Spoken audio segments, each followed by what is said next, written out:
The Honourable Leader of the Opposition. The United Kingdom's Foreign Office has given travel advice to its citizens, which reads the following: the risk of terrorist attacks happening in Canada is very likely. End quote. Does the Prime Minister agree with the UK Foreign Office's assessment, and what is he doing to protect Canadians from such an attack?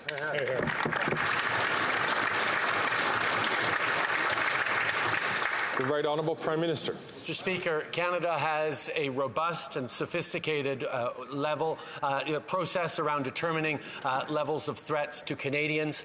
We elevated the level of threat back in 2012 to medium, and it stays there right now.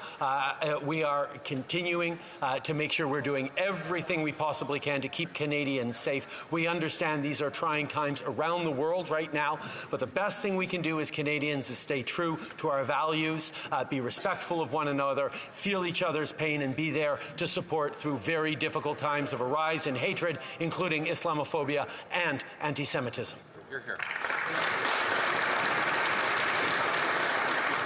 The Honourable Leader of the Opposition.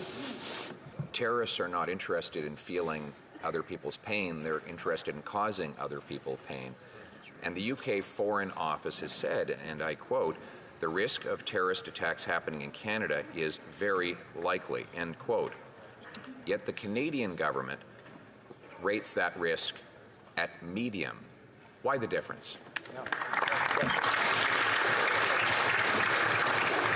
The Right Honourable Prime Minister. Mr. Speaker, obviously I can't speak how other countries make their determinations on travel advisories, but I can say that the work is done daily in Canada to assess the threat level to Canadians and what can be communicated to keep them safe.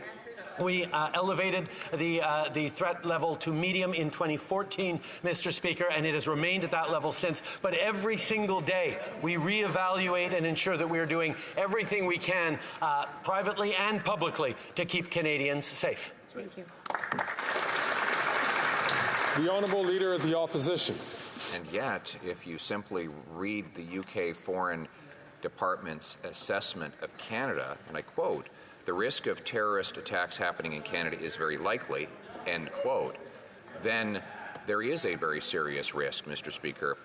Why did Canadians have to learn from a foreign government about an increasing threat of terrorism in Canada? The Right Honourable Prime Minister.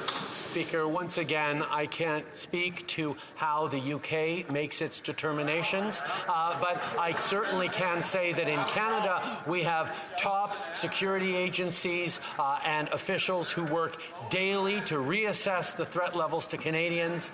They are working every single day to keep Canadians safe, and will continue to keep Canadians informed on the best ways to keep safe, Mr. Speaker. Here.